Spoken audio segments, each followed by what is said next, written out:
Kabere nga pero ninge kelo kabocha lang ira ko da sa ni ninge ana ko yugo kizene kini alo sha chu kumishiri dorena ama nga ge de tari nga berra ke kala tu ngani kunde be kala lu she rezo na reir ko no mutat reir do nya gasingon reir de jingo da ke urungon reir nya gasingon hira no raza na ke jodu manga ninge me no me ga ko da nga lu she nga ko toi na ko ana zonga la yinta ko ana sa ne ke bumbumbe sisi rere sa ne ke bumbumbe raman rere na bayra ke la nga zoa ge ma kal kar ko ani ko bo to gina ka ba ko gujura nubar ngalu she a gerdi ngate na me ani ba me a gerdi be ba ninge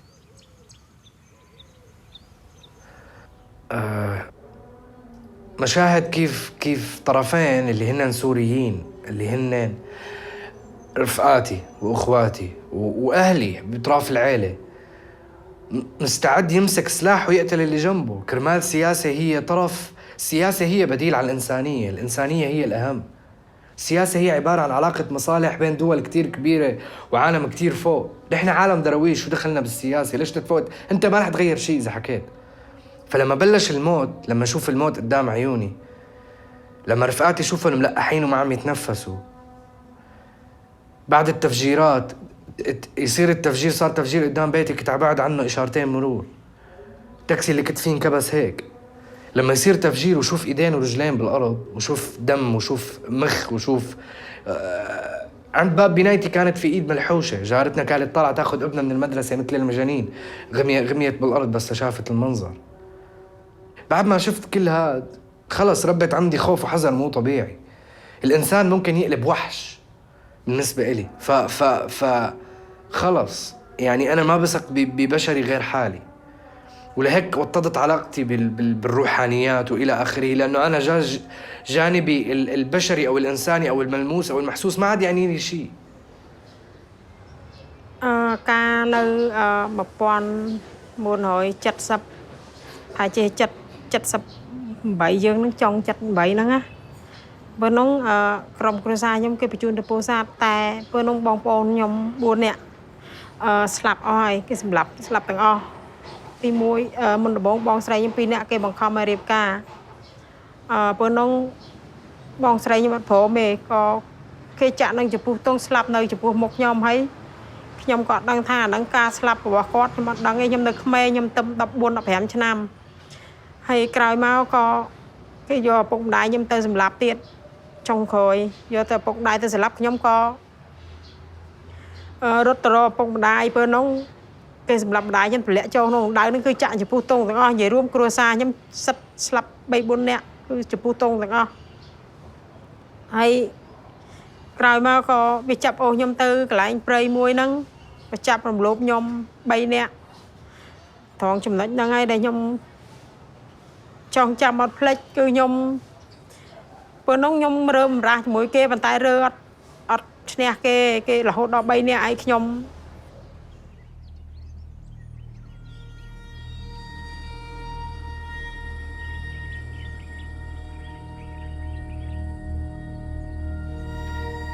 mu gihe cy'umwaka 1994 ikintu nibuka cyane nashobora kwibagirwa ni ibyo nabonye muri icyo gihe uko umuntu yicaga undi umuntu akaza agatema undi kuko ikintu cyatuma ntabyibagirwa muri icyo gihe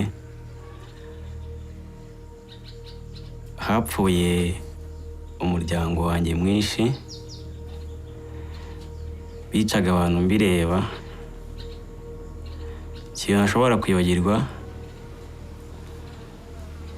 ni ukuntu umuntu yazaga agatema undi mbireba n'amaso yanjye. ku ruhare rwanjye numva ari ibintu ntashobora kuba nakibagirwa kuko ni ibintu byabaye mbona ko ari ikintu kidasanzwe nkabona ko ntashobora kuba nakibagirwa icyo kintu.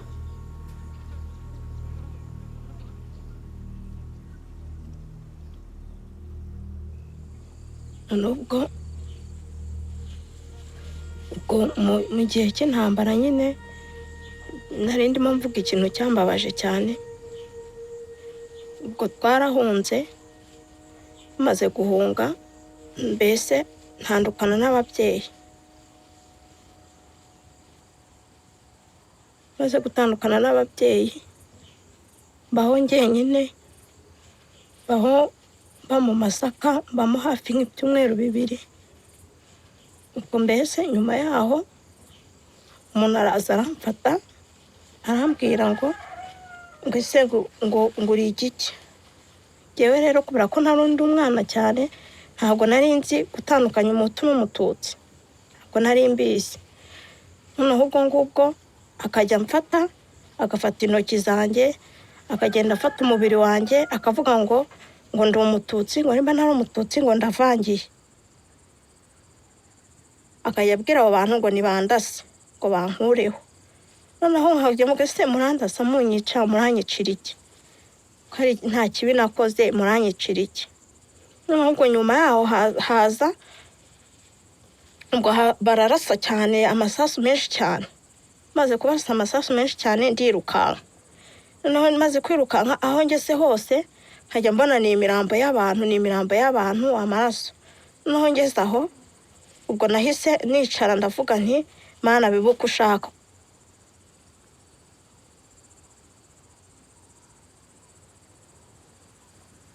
Nagira Imana nkarokoka.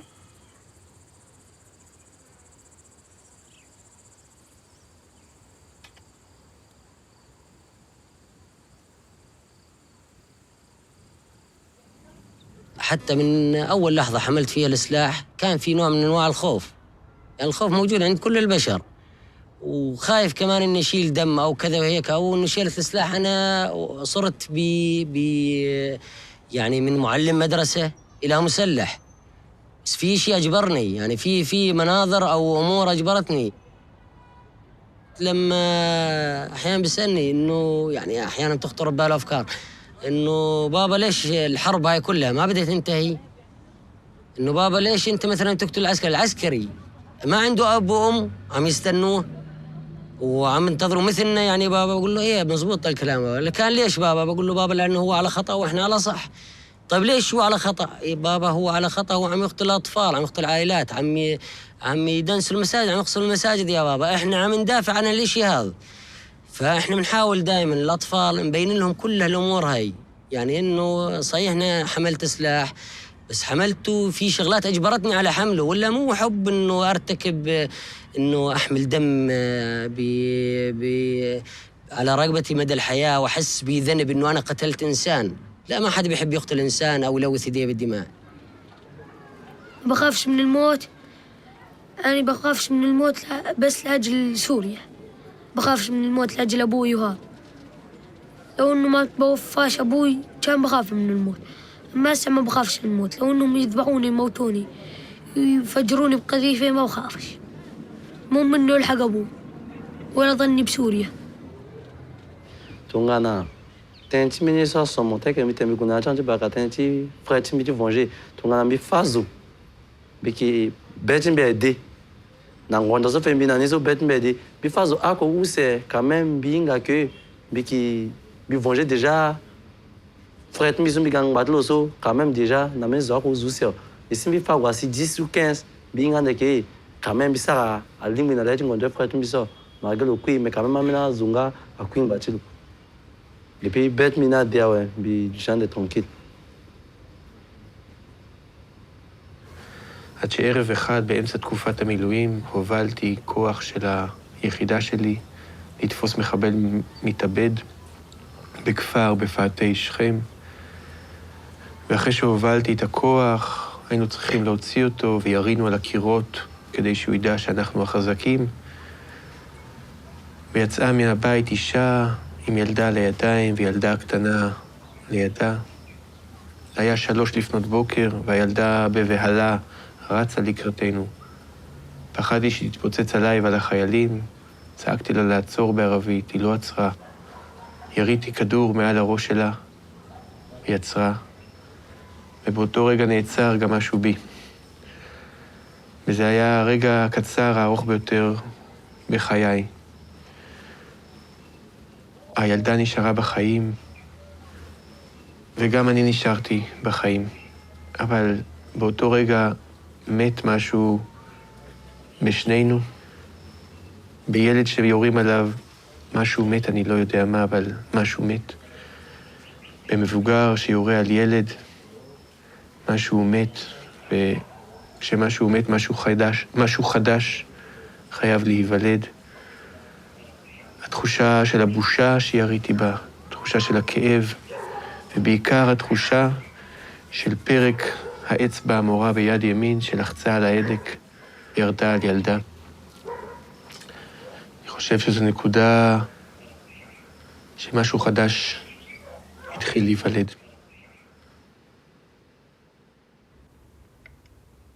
There was a moment, and the reason his face is always going to be with me. There was a moment when he looked at me, and our eyes kind of met, and at that moment, it was like everything else disappeared. There was no sound, and it was just two people looking each other in the eyes, and just for a moment connecting as like two human beings in an event that is beyond any of their control. But at that moment, he wasn't a terrorist, he wasn't an insurgent, he wasn't an Iraqi. He was a scared man, and he was asking me for help. From that moment on, the war changed for me. It became a little more scary, and it became a little more, I started to question decisions a little more. Because of that event, it put a face. That scared, crying man peeing himself could be any or all of them. Наверное, делает человека жестоко, таким же, потому что человек хочет отомстить, прежде всего, за эту жестокость. Но, как бы, понимая все это и пытаясь сохранить все-таки в себе человеческое какое-то осмысление, вот это приходит потом, что после смерти нет покаяния, понимаете? И твой враг, которого ты поверг, которого ты убил, он перестал быть врагом.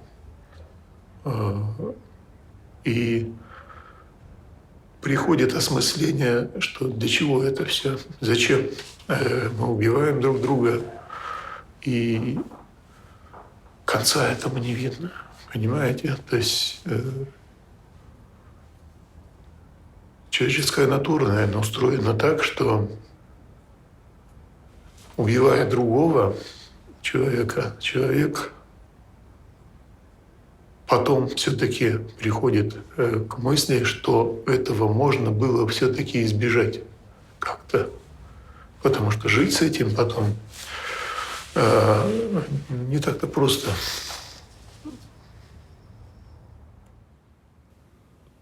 If you ask me what it's like to be a veteran, that doesn't do either of us any good, because I'm not going to tell you what it's like and you understand it. I don't have the capacity to say words that will make you fear what I feared, or feel the exhilaration I felt, or the mundaneness of day-to-day missions when nothing happens for months on end, and then the adrenaline when something finally does and it's awful. I can't tell you that so that you understand it. And you'll ask me when we run into each other in a class or something, how was the war? Or, you know, what's it like? But much more useful to both of us would be to ask me how I am now, years after, how I'm getting along. Because that's all I'm trying to do.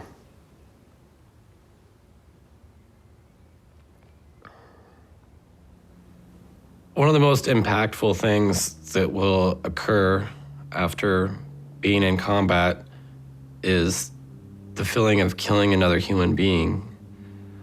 Once you've experienced it, you'll see that it's not like anything else that you've experienced before. And unfortunately, that feeling, your body will want to experience again. It's really difficult to try to explain to somebody what that feeling's like. Right now, I still feel like experiencing that again, and it's probably why I keep a loaded weapon in my house. I yearn or desire for someone to try to hurt me or to break in or to give me an excuse to use that violence against somebody else again.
يعني ما بدنا يعني دم دم دم دم، بدنا ناخذ بالثارات. يعني ما عاد فينا، يعني ما عاد فينا نتحمل أكثر من هيك. 3 سنين على قتل وعلى دم، أبرياء عم تروح. كمان ما بدنا نتسامح. هو التسامح هو الحرية بذاتها، هو السلام التسامح. متى ما صفت القلوب خلص صفي كل شيء، ما عاد ظل في دمار.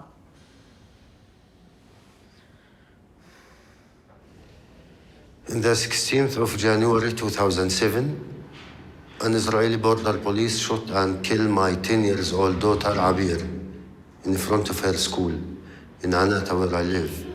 She was with her sister and 2 other friends, 9:30 in the morning.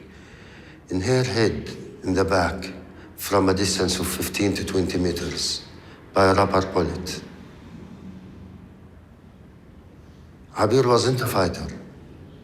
She was just a child. She don't know anything about the conflict, and she is not part of this conflict. Unfortunately, she lost her life because she's a Palestinian. I'm an Israeli who lost his daughter to a suicide bombing on the 4th of September 1997. And I'm a product of an education system. These are 2 societies at war, and they socialize the young generation to make them being able to sacrifice themselves when time comes. And this is true to Palestinian society, and this is also true to Israeli society. Because we are human beings, sometimes you think, if I kill the killer, or anyone from the other side, from the Israelis, or maybe 10, this will give me back my daughter. No. I'll cause another pain and another victim to the others. I decide to break this circle of violence and blood and revenge by stop killing and revenge and support revenge by myself. My definition of sides have changed dramatically. Today, on my side are all those who want peace and are willing to pay the price of peace, and the other side are those who do not want peace and are not willing to pay the price of peace. Many people told me that it's not your right to forgive in her name. And the answer, it's also not my right to revenge in her name. I hope she's satisfied. I hope she rests in peace. הסיפור הוא שנכנס קצין גרמני במדי אס-אס לגטו, ובליל גשום אחד אמא אומרת לו, קח את הילדה שלי. והוא, אמא מספרת שהיא מרימה את גדר התיל ומוסרת את התינוקת שאני ילדה, כאמור יהודייה בת 2.5, והיא בלב כואב מספרת שהיא מעבירה אותי לידיים של איש מופלא במדי אס-אס. היום אנחנו יודעים שאותו אדם, אלויזה פלווה, שירת בצבא הגרמני, כי זה היה, הוא חי בגבול גרמניה. אבל למעשה הוא לקח אותי למעיל שלו, הכניס אותי לתוך המעיל שלו כתינוקת, ומעביר אותי אל גבול גרמניה, פולין, לבית הוריו. והם מגדלים אותי, הוא מספר שאני ביתו הלא חוקית, והם מגדלים אותי, הופכים אותי לנוצריה קתולית, הם מגדלים אותי עד סוף המלחמה, איזה מחווה, איזה מקסם, איזה יד מושטת, חוויה של ניצוצות של אור בתוך דברים שהם נקראים טירוף של אנושות. אם אני רוצה ומעלה בדעתי לשאול את עצמי, האם אני הייתי יכולה להיות בתוך אחד המקומות האלה, ואולי הקשה ביותר, האם הייתי יכולה להיות במקום של אותו קצין גרמני? איך אנחנו יכולים בכלל לענות על השאלה הזאת? איך אפשר? אני לא מאמינה שהיה לי את כוחות הנפש האלה לעשות את זה. אם אני שואלת את עצמי את השאלה, אולי כן? איך הוא ידע שזה קרה לו?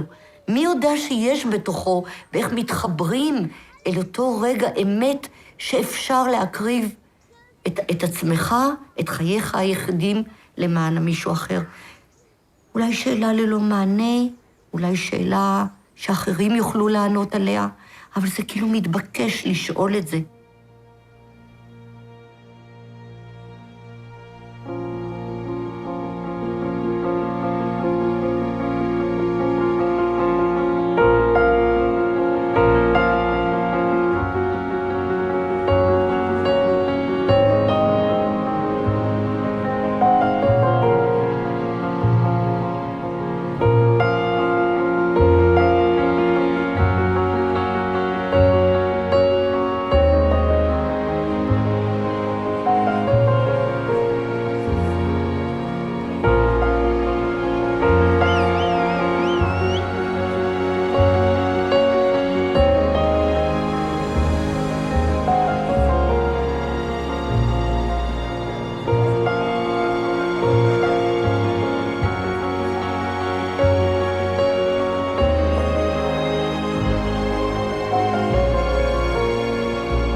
Why there's so much hatred in the world.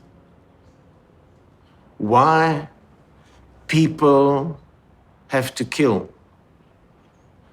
Why nations and communities and ethnic groups can't get on with each other. Why everyone thinks they're better, or their church is better, or their religion is better, or their way of life is better. Hay mucho. Eso es malo, convivir. ¿Cómo estamos? ¿Cómo está usted? Saludos, adiós. Eso es bueno. Pero, no, adiós. No, no, adiós, no, adiós. Eso es bueno. Los vecinos nos respetamos, nos queremos. Cuando un vecino necesita de mí, yo le sirvo. Cuando yo necesito, voy donde cualquier vecino. Mira, dame tal cosa. Aquí no todo es ir al colmado. Si yo necesito habichuela, una mano de plátano, yo voy de un vecino, va, búscame una mano de plátano, dame un pedazo de uyama, y yo consigo todo con mi vecino. Así que aquí nos llevamos. Aquí nos llevamos muy bien por ese lado. Sí, convivimos bien. After my brother was killed, for years I worked against peace. I was very active in mobilization. I was very active in throwing stones. I was very active in writing. And when I was 18, I decided that I needed to learn Hebrew, even though it was mandatory in my high school and I didn't do it. And when I went to learn Hebrew, was the first time I sit in a classroom, everybody around me is Jewish, but we're not soldiers, we're not settlers. And that interaction was so different. And we started over really weird things, have nothing to do with conflict. We started our conversations about music. The fact that I love country music, which is really strange for Palestinians, and I found a couple people who did. We talked about coffee and which coffee is better, instant coffee or Arabic coffee. But it was from there that the whole demonization of the other was so hard to follow anymore, because we got to see a human being. And next time there was a suicide bombing in Jerusalem, I didn't think of the enemy and suicide bombing against the enemy. I thought of my friends. And I picked up the phone and I started calling to make sure none of them are hurt. Next time there was a problem in East Jerusalem and somebody was shot, all these people in my Hebrew class started calling me and wanting to make sure that I'm fine.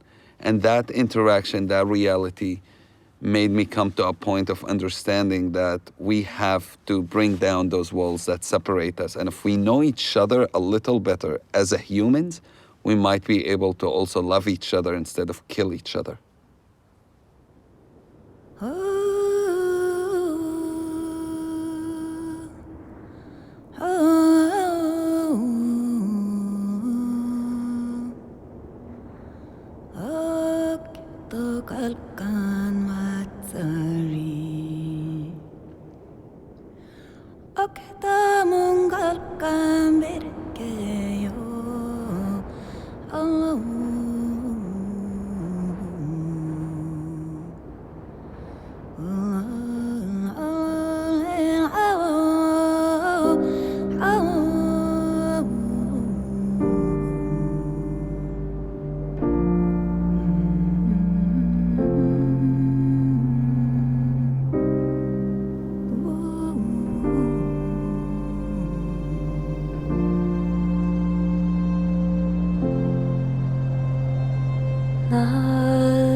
I am gay. And I've liked girls ever since I was a little girl. And I kept it a secret from my family. And my dad, I remember when Ellen DeGeneres came out, it was the first time I ever heard of the word gay before. And my parents were talking about it. And I asked my dad, Dad, what is gay? And he goes, it's a girl who likes another girl and they're going to hell. And so I said, okay.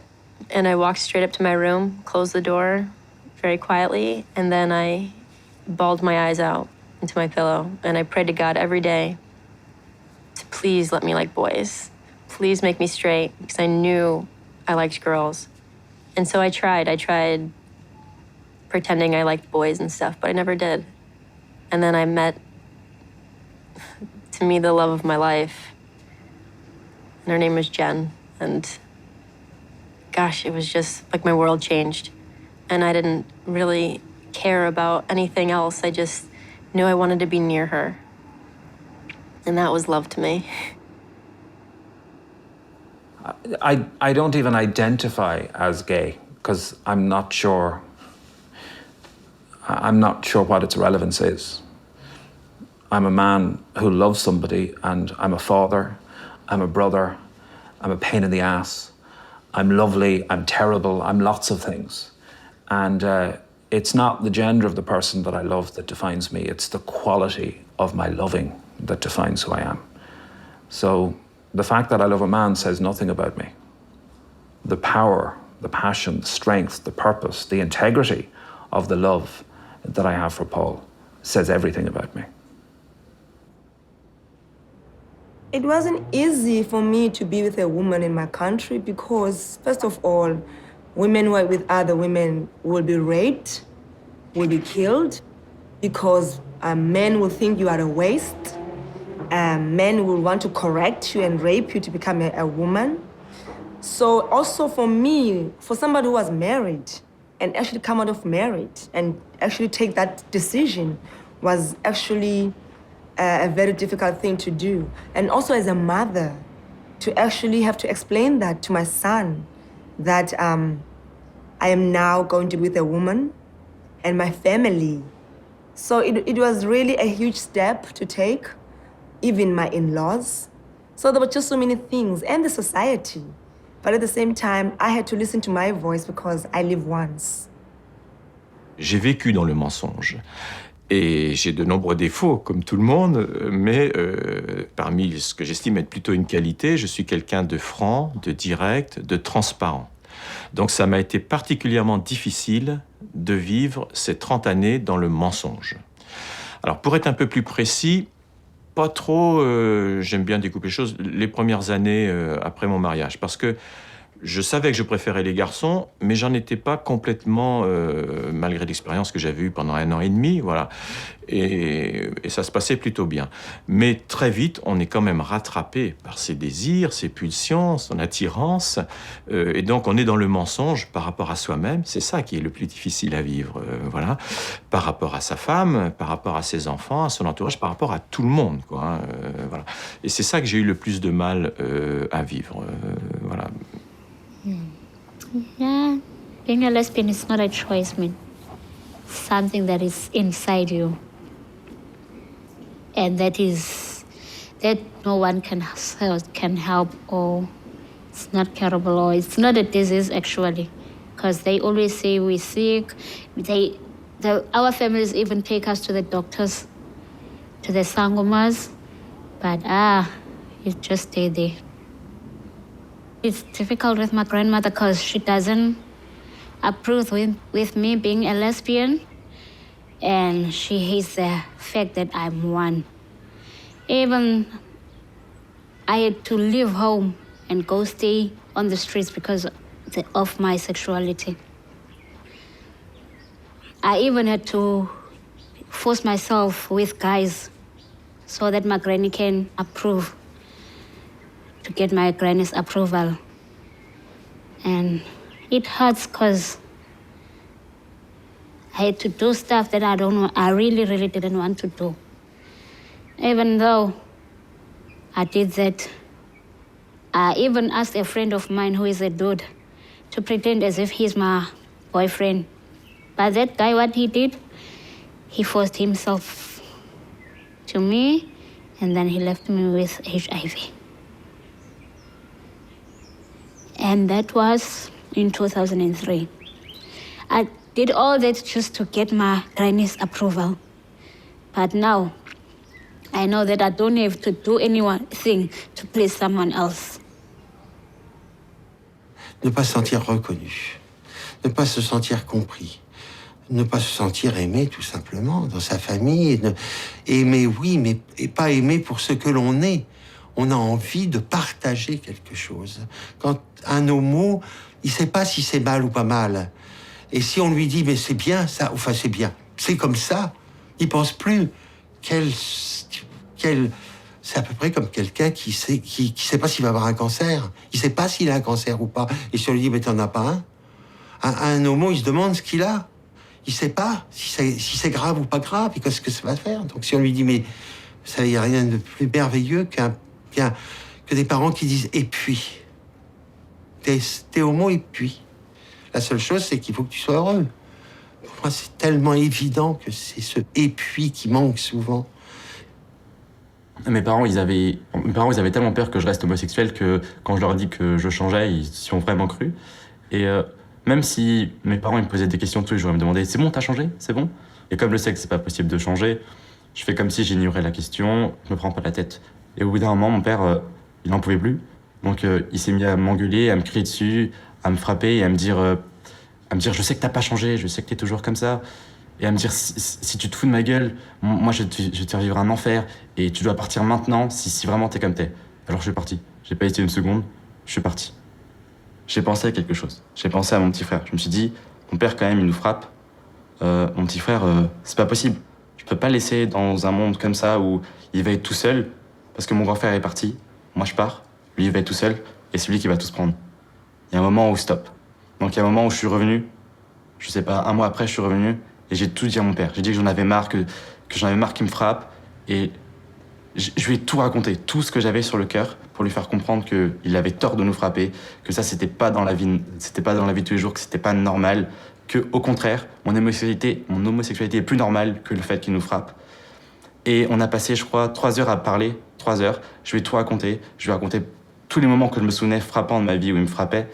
Et à la fin des 3 heures, il m'a dit une seule chose. Il m'a dit pardon. Et rien que ça, j'ai pensé dans ma tête, je me suis dit, là c'est le moment ultime. Et là je lui ai dit, papa, si je pars, une seule chose, je veux que tu me promettes de jamais plus frapper mon petit frère. Et il me l'a promis. Et c'est à ce moment-là que je me suis dit, je peux partir sans penser à autre chose. Je sais que là, ça va aller, pour lui, du moins.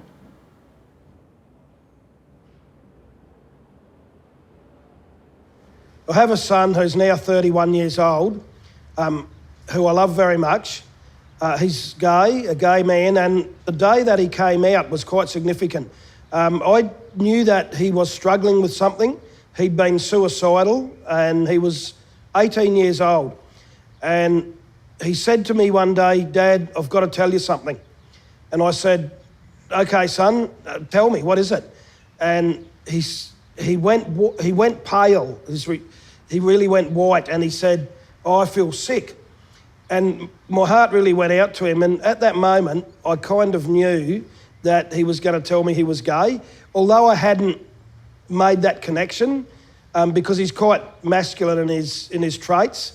But just at that moment, I had a sense that that's what he was going to tell me.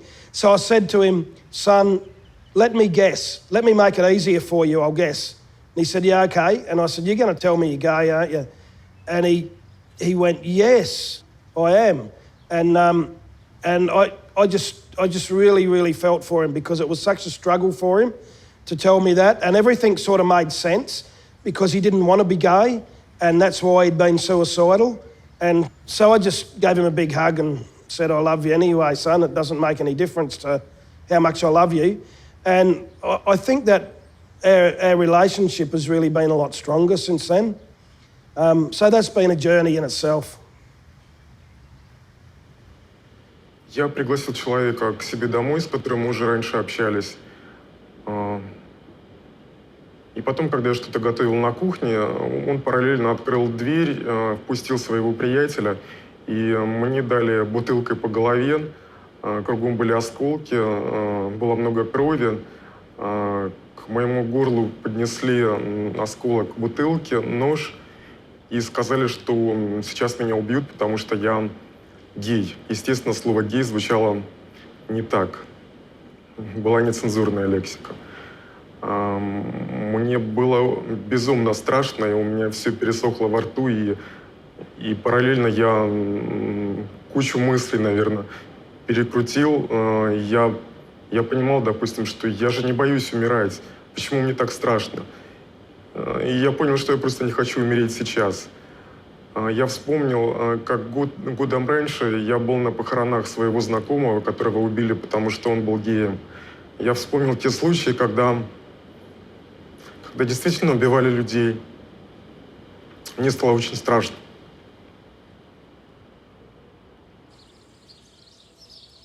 C'était en 2009, un ami homosexuel comme moi. Et lorsque ce dernier-là est décédé, on l'a enterré dans le cimetière de son village. Mais l'imam de ce quartier, il a rassemblé les gens des jeunes du quartier. Ils sont partis au cimetière pour déterrer ce corps, enlever, attacher et traîner comme ça dans la rue. Et les médias, il y avait certains médias qui étaient là, qui filmaient ça. Et la police est venue. Après, la famille a récupéré le corps encore, allé enterrer le corps. Ils sont partis encore déterrer. On l'a déterré 3 fois. Et finalement, on a enterré le corps dans la cour de son père. Parce qu'on dit que la religion musulmane dit, quand on est homosexuel, si tu meurs, on n'a pas le droit de prier de ton corps. On n'a pas le droit de t'enterrer dans le cimetière musulman. C'est ça, il disait. I'm a gay man from Lebanon, and we have no rights over there. And we have no rights in the Arab world in general over there. And I think what I can do more is what I've started to do is, I think I should come out even more. I am out to my parents, I am out to my friends, I am out to my work, but I think I want to encourage other people like me, which have nothing to lose. Because I have a salary, because my mom, it's proven with time, it took a time, but she's gonna love me anyway. Now, she knows my boyfriend, she loves me for the way I am, my dad as well, my friends as well. I think if you don't tell anyone, the other moms won't know that it's okay to be gay. So they're not gonna know that being gay is not just about being a drag queen or dressing like girls or being just a hairdresser maybe or a makeup artist. And they need to know that. People should be less shy, people should be more daring when you have nothing to lose. Because some people have a lot to lose and those are not the people that should do the change, but the ones that have nothing to lose.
Rahka wa nain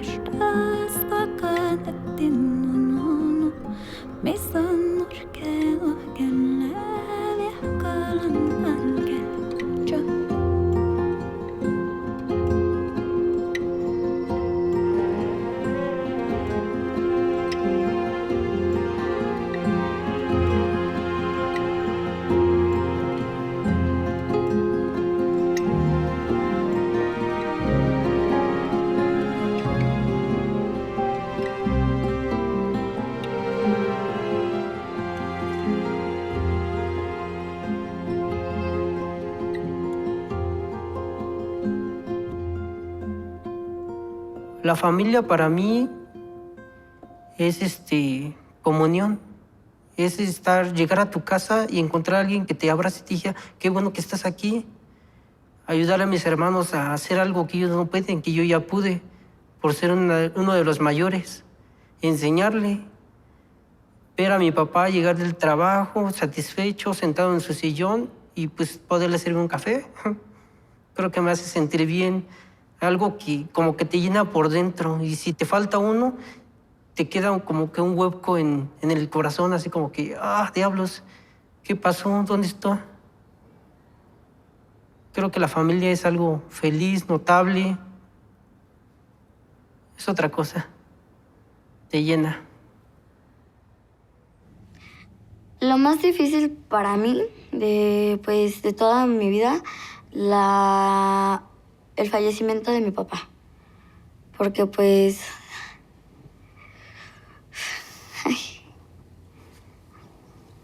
me quiero llorar.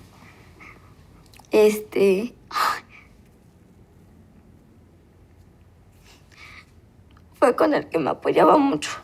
Era el que pues nos sacaba adelante a mis hermanos y a mí.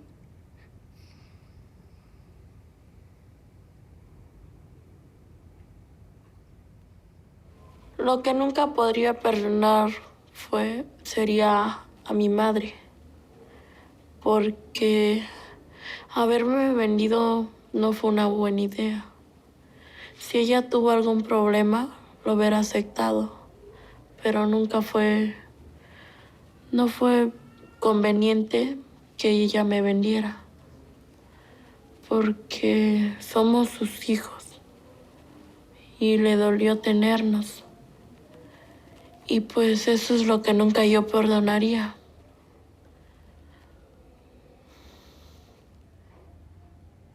Yo me salí a los 12 años de la casa de mis abuelitos por maltrato. Entonces me fui a la calle, estuve una noche solita, pasé frío y pues me daban ganas de regresarme, pues porque pues no sé, me daba miedo que algo me fuera a pasar, pero pues dije no, porque pues qué tal si va a ser peor, van a decir que porque me salí, ya no me iban a dejar salir. Entonces dije no, pues mejor sigo mi camino para que pues a ver si me pueden independizar yo misma. Yo no le tengo miedo ya a nada, porque viví muchas cosas feas y ya estoy acostumbrado. Pero no le tengo casi miedo a nada. Me dicen, no, que te vamos a pegar, que te voy a matar. Les digo, no, no les tengo miedo. Y si ustedes lo hacen, no les voy a tener miedo, les dije. Sí, a mí mi papá me decía que a pesar de todo a pesar de todos mis tropiezos que tenga, siempre para arriba. O sea, si me caigo, volverme a levantar. Y así, si me caigo, levantarme y levantarme. Porque pues eso es lo que me ayuda a mí. Y pues si vivo en el pasado, pues siempre estaría llorando, siempre estaría amargada, no amistosa, o sea, nada. Sino pues, no, sino ser juguetona y estar sonriendo. Porque si vivo en el pasado, pues de nada me sirve. Si no, hay que vivir el presente.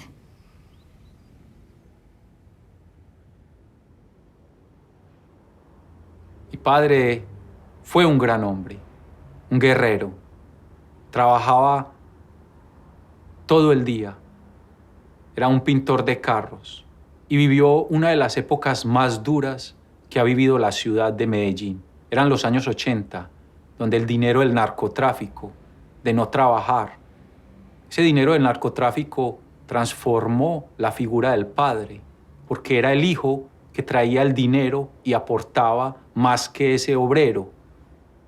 Y yo le pregunté un día a mi padre, le dije, tú que trabajas tanto, mira que ellos simplemente por el dinero de la droga tienen todas las comodidades. Y él me dijo, el camino de nosotros es la educación. Yo me voy a matar y voy a trabajar para que ustedes se eduquen y para que lleguen lejos. Solo con el tiempo te darás cuenta. Y es ahora que estoy acá, que soy un profesional, que estoy haciendo realidad ese sueño de niño. Y miro a un lado esa gente que el dinero, el narcotráfico, todos terminaron en nada. He ahí la prueba, que era el buen camino. Y por eso siempre le hago un homenaje a ese padre. Y siempre lo recuerdo. Y cada vez que hago algo, será en nombre de él, de que él se usó para que yo llegara aquí tan lejos. Gracias, papa. Ça peut sembler très bizarre, mais il est très difficile de dire à mes parents que je les aime, en fait, tout simplement. Je crois que c'est tellement puissant. C'est un sentiment tellement fort qu'au moment venu, on n'a plus les mots, on ne se dit pas « je t'aime maman, je t'aime papa », ça se dit pas chez nous, enfin, malheureusement. Mais pourtant, on s'aime comme tout le monde, hein. Très très fort même. C'est ça qui est difficile. J'aimerais pouvoir trouver un jour la force de leur dire, vraiment, avec des mots, avant qu'il soit trop tard. When I got back from Iraq and my good friend was killed, his mother did not have any other children, you know. He had come from a family that had divorced. His father had a whole nother family and children with his new wife, but his mother didn't. And it was really difficult because I felt responsible for his death in a lot of ways just because I was in charge of him. So I would always call her on his birthday and on the holidays. And even though it was a very difficult conversation, but I felt that's how, you know, I would honor him. And from that, the conversations got longer and longer every time I'd call. And then pretty soon, you know, she's coming over my house or I'm going over her house. And then when I got married and had my daughter, we just decided that, you know, she would be her granddaughter, you know, so now she has a family. And I guess that's what family means.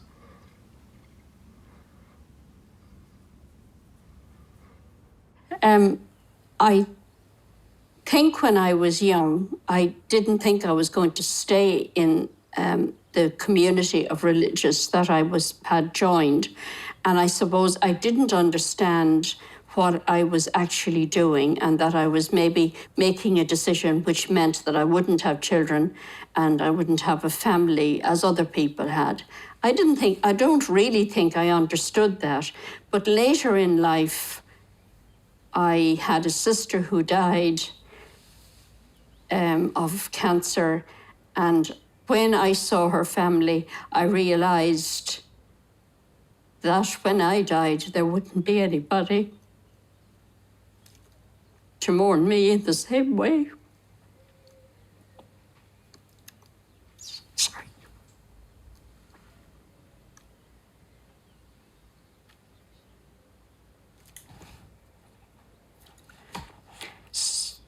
It is, as time goes on, then you recognize that you are a parent to other people who you work with or who are friends or who are related to you in some way. So even though you haven't your own family, you have family. So I think that's important to me. The magic moment that I had with my grandfather was right after my grandmother died. And I went to go see him, and I knew that he was hurting, but I wasn't sure what kind of state he would be in.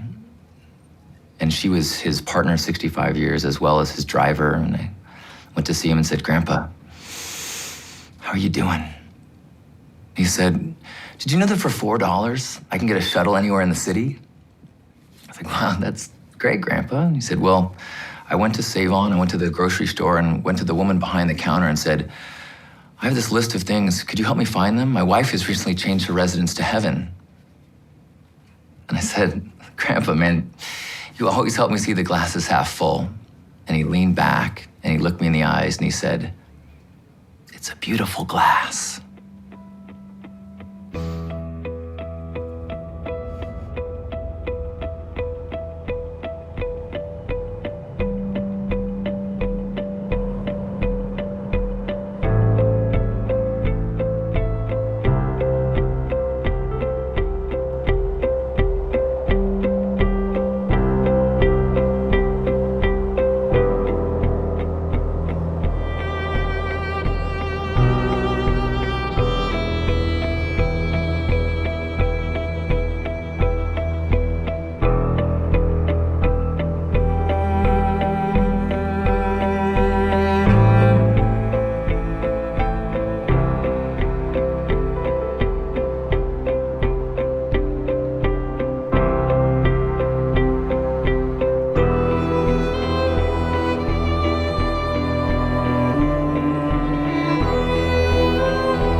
Этот ребенок, которого я сына ждал всю жизнь. То есть у меня были старшие девчонки, и я ждал помощника.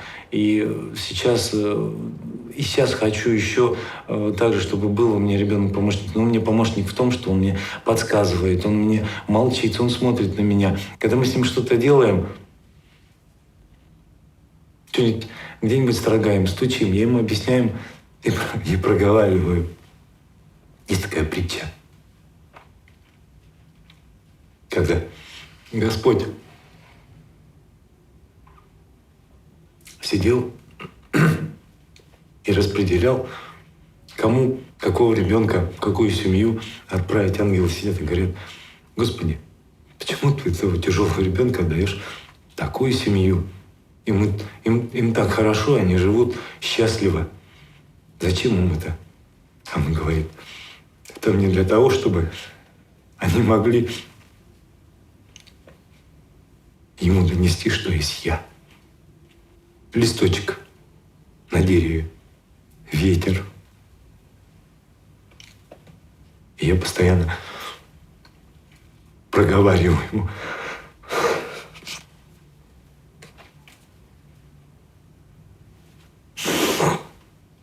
Я проговариваю об этом. Я ему говорю: Алёша, это листик.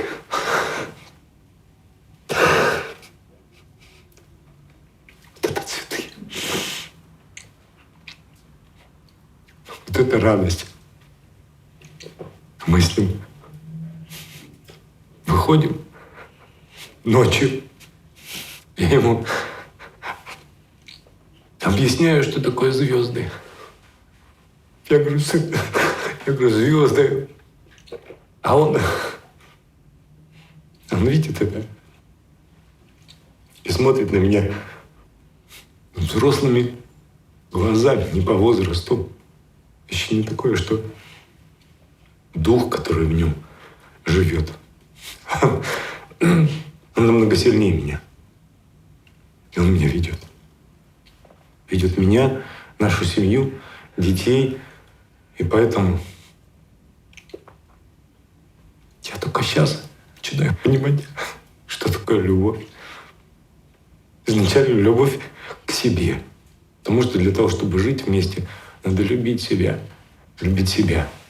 Любить свою жену. Любить своих детей. В том числе старших. Любить своих родственников, родителей. Родители мои живы. Любить людей. Любить людей. По сути. А суть одна. Тут только любовь может спасти этот мир.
صوفی از پرتو می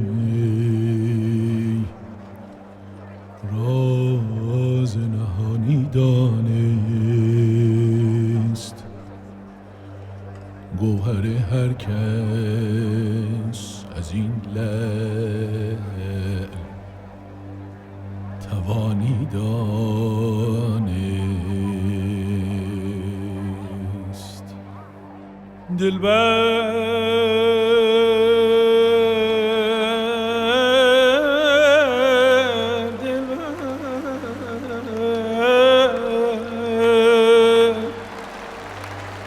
آسایش ما مصلحت وقت نری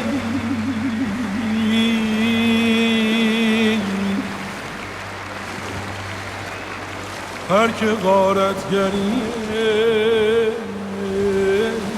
باد خزانی داد Betul pilih mana, apa? Betul pilih Asia. Cuma mula ni pani, cuma ni pani mu, lagi ni do. Cuma mu ni pakoni, sepali mata tekeli ba, mata tekeli Nino, Nino pucha, Nino, ni teni, tu kuat tadi. Ada mula cuma misi la nanti kui, cuma ni.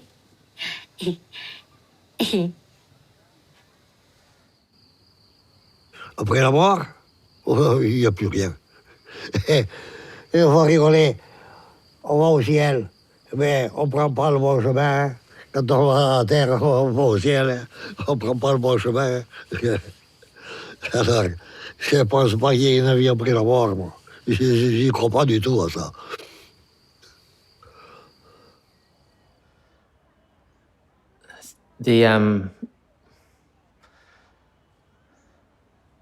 The most difficult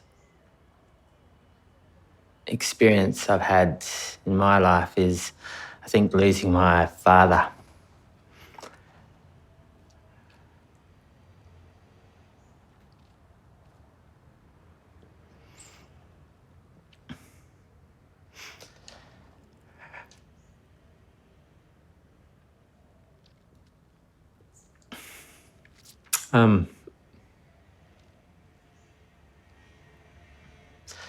I remember he only died recently, and he was such an important person to me.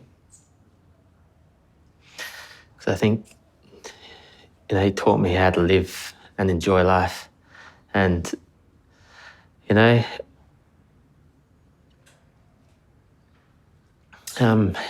he died in my arms.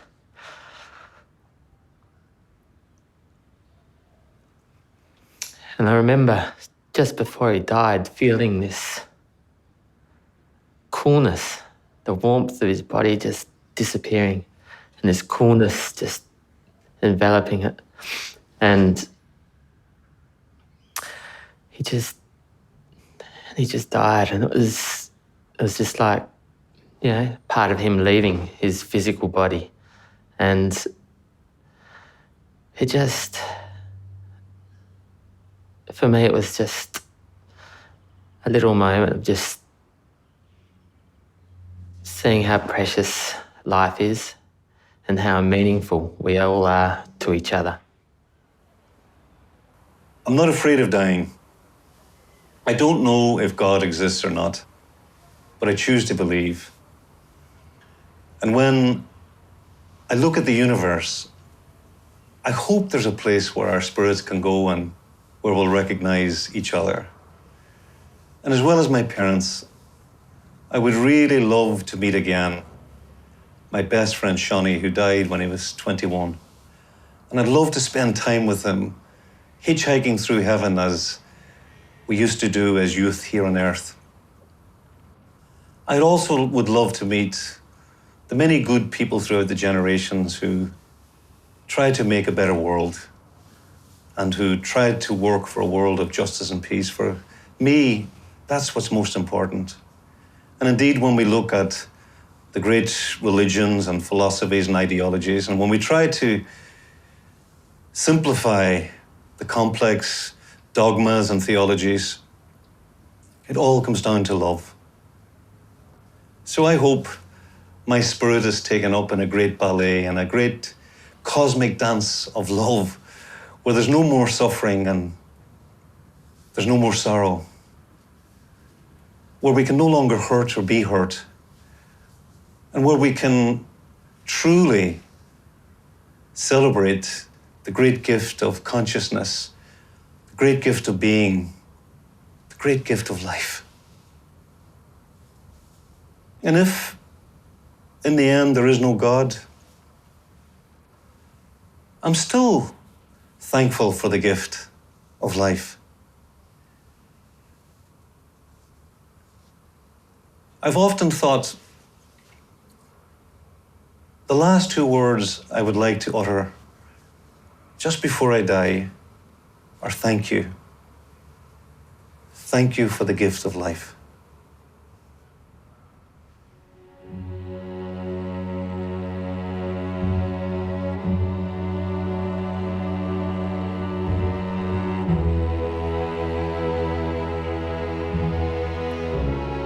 Y el sentido de la vida, quizá me veo, no sé si es por una cuestión de que no me siento muy importante, no creo que seamos tan importantes, entonces no veo la vida como algo. La vida se lleva. Todos estuvieron, todos están y todos vamos a dejar de estar. J'ai peur d'avoir été anonyme, de passage sans rien laisser, de concret, ni à mes enfants, ni à personne. Qu'est-ce que je vais laisser? Quand je pense à ma grand-mère, que j'aimais énormément et qui est morte depuis longtemps maintenant, je me dis, le souvenir s'efface à toute vitesse. L'image devient floue. Quelquefois, même le son de la voix disparaît. Qu'est-ce qu'on laisse? Qu'est-ce qui reste? J'ai peur de ça. C'est une peur qui est totalement irrationnelle, qui repose sur quelque chose de complètement archaïque, de complètement tribal, je pense, parce que ça me remue terriblement.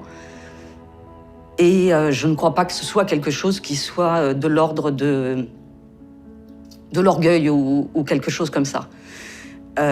C'est autre chose. Ça rejoint un peu le sens de la vie. Qu'est-ce qu'on a fait là? Pourquoi je suis là? Je ne sais pas. Je ne sais pas. Qu'est-ce que je laisse? J'aimerais laisser quelque chose, oui. J'aimerais laisser une trace. Une trace.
ខ្ញុំបាត់បង់ដីបាត់បង់ផ្ទះបាត់បង់ទីជម្រកតើក្រុមហ៊ុនធ្វើបែបនេះពួកខ្ញុំគឺជាសត្វឬក៏ជាមនុស្ស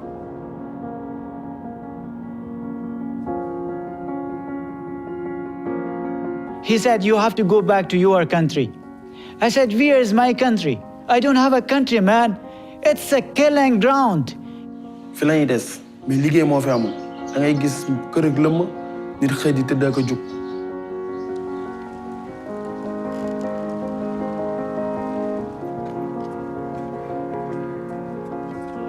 አሁንም ምንም ነገር ለኔ የለኝም። አሁን ትንሽ መሬት ያለች እሷ ላይ ጎደሬ ምንም በዛፋይ ቆፍሬ እበላለሁ። It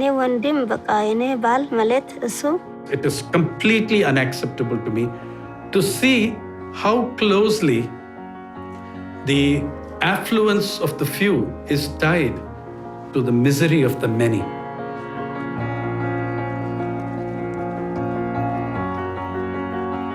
هیچ چیز فرق نمیکنه. خداوند مرا همون چشم و گوش و دان و دست پای داده سورم.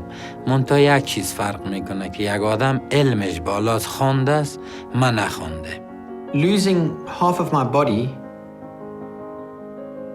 has forced me to balance the other areas of my life in a mental and spiritual manner. Счастье, когда внуки бегут навстречу и своим ангельским голосом кричат «Бабушка!». Вот именно когда бабушка кричат, а не бабушка, когда повзрослеет. Это тоже счастье. Me being 15 with a life sentence, what can be the meaning of my life? That is a hard question.